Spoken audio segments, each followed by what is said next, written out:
สวัสดีทุกท่าน เฮาจังเผาก็ได้นะน้อง วันนี้นะตาแผนได้ปลาช่อนตัวใหญ่2 ตัวนะทุกท่านก็เลยว่าจะเผาปลากินวันนี้ ปีกระตำมะฮุง กินปลาเผาแล้วก็ส้มตำเนาะ จำหันละ มื้ออื่นก็กินอีกตัวนึงเพราะมันมี2 ตัว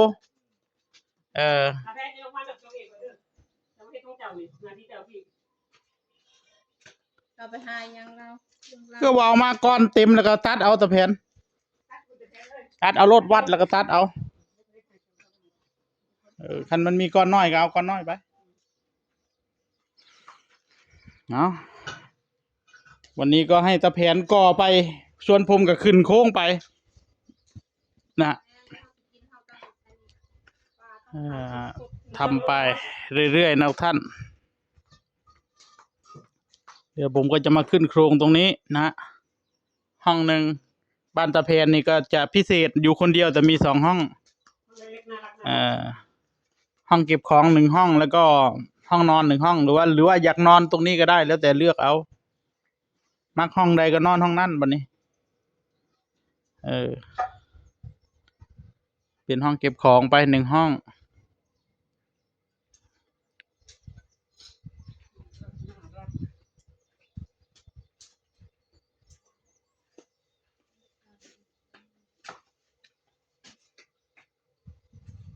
แทนเราการกินแล้วว่าไปต้มยาหาหมูหาหมูวันแล้วเราอ่ะตัวอะไรแทนยาคึกล่ะร้อยแทงบอกแล้ว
เล่นโอเคกินแล้ว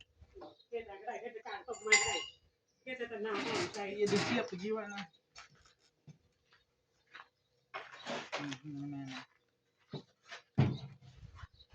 ท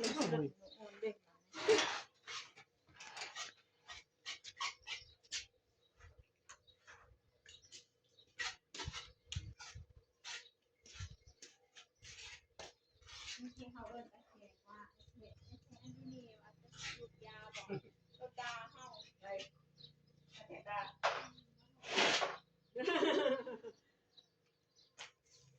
ว่าเป็นบาป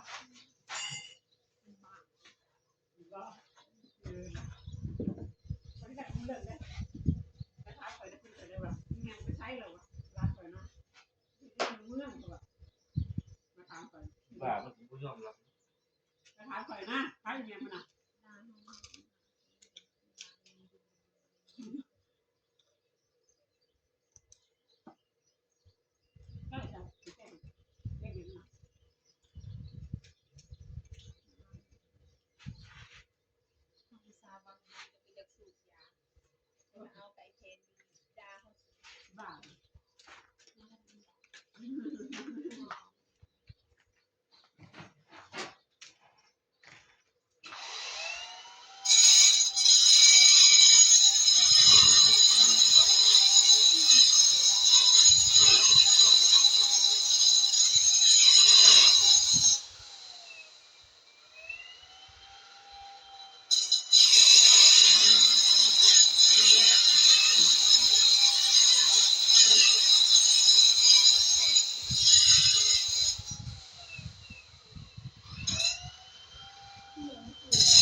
ดิ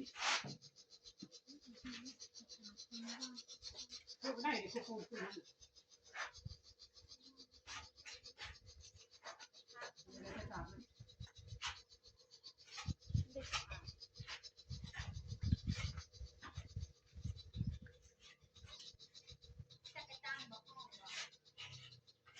จัดการตัวยัง นี่สาม ยังหันแทนแทน แล้วก็ แก๊กแก๊กแก๊กแก๊ก เนาะลิงก็บ่ยักนะไปเบิ่งดู เนาะ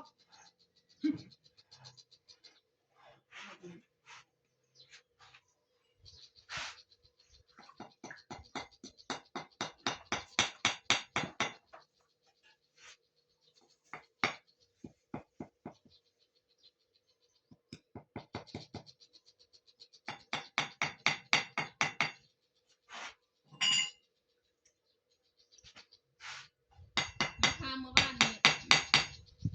ได้เมื่อวานเครื่องโลเจี๊ยบเก๊กเมื่อวานนี้ เบานี่ดีจะได้เสียงมันดีเดี๋ยว เงิ นี้ นร้าน มันดีทำเห็นแค่งาน แมนเมื่อวานนี้เก๊กจิ๊บจิ๊บจิ๊บจิ๊บเดียวแล้วเมื่อวานนี้ เขาไม่เหลือที่มันเบาหอมแม่เป็นส่งกิโล คือถนนใหม่น่าสุด อะไรที่หอมเป็น เด็กสบายเวลาเดิน คนแต่ ตามเดิน หอม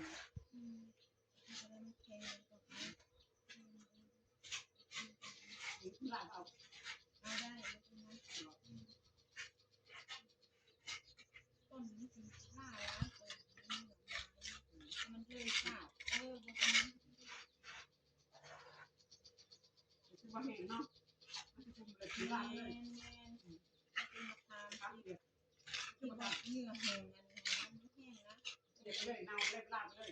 เน่าไปเลย ถ้าเอาไปทันมันจะเอา เน่าตามข้าต้นเห็นข้าต้นไปเลยเหนือเน่าเหนือลายอะไรกันยังก่อนต้นไม้ ขางที่เหมือน เหนือลายเหนือลายตามเหนือลายเหนือชุ่มตามเกียร์พักเหนือสิใส่เกลียวเป็นยังไงก็ได้ก็ใส่เกลียว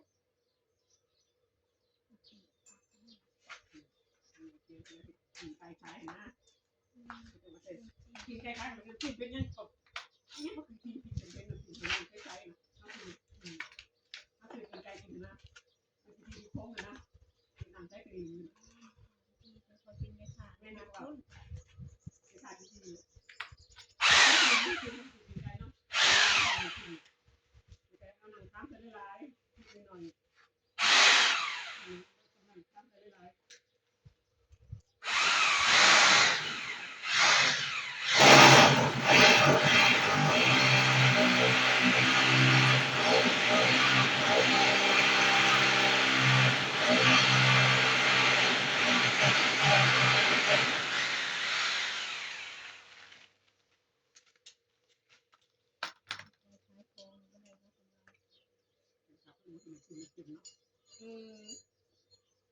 เลยขายกุ้งก็ยังว่าจนได้หยาดกันทีแล้วมีวัติวัติ ต้องมี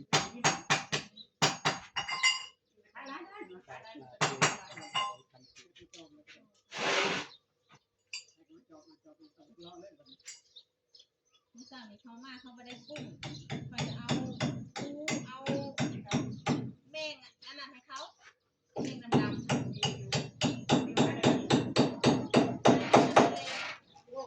ให้เขาแมงกับเตาเขาไปกวนกับไปชิวไปซอยเขาไปอุ้มกินได้กัน ยืน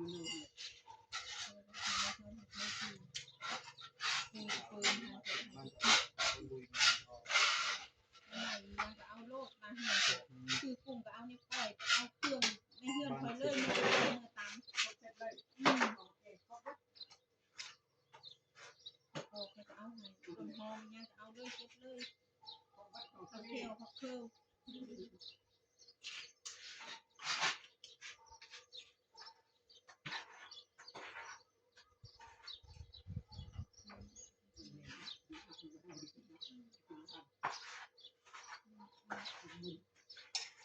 ได้บุญได้คนกินได้บุญได้บุญหลายคนกิน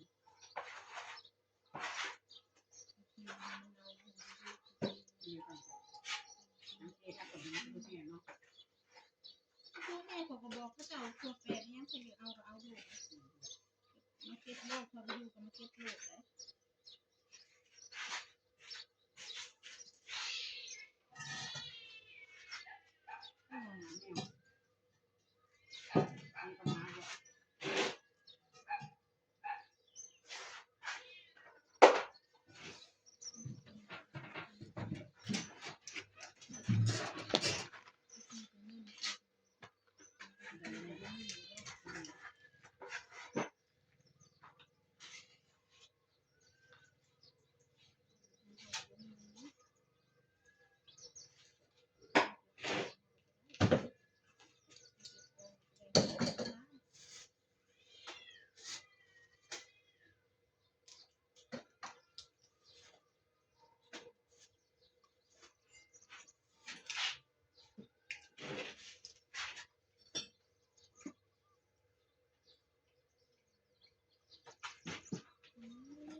คนมากินแล้วเขาต้มแล้วเขาต้มข้าวเลยนะ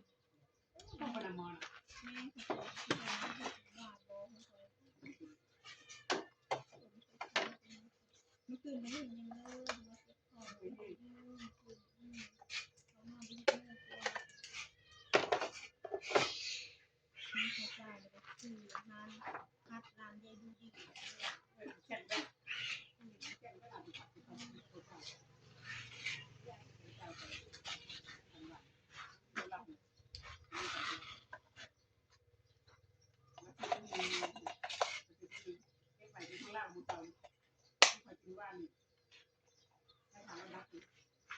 ต่อให้เราอีกร้านนึงต่อน้ำตาเราขึ้น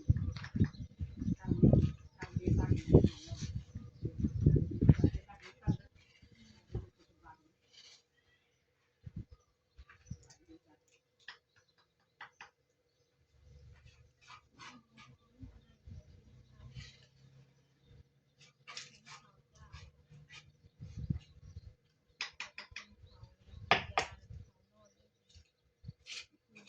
รับดีเป็นยัง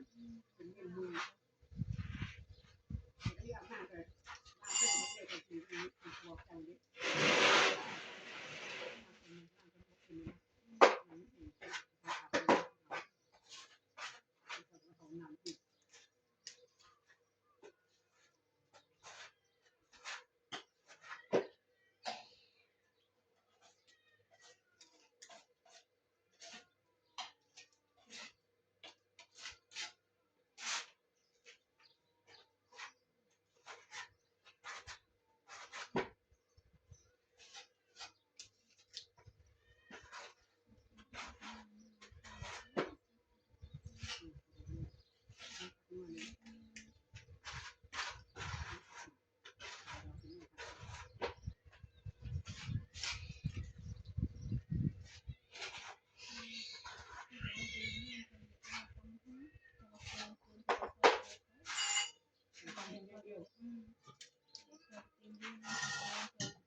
บ้าน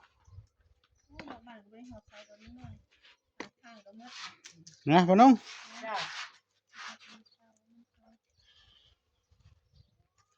ย่างเราจับอะไรมาคน แต่คือเนาะ จับหัวมันใส่เสาให้เขาคือ น้องอิดเนาะ เป็นยัง กระเพชรก็อิด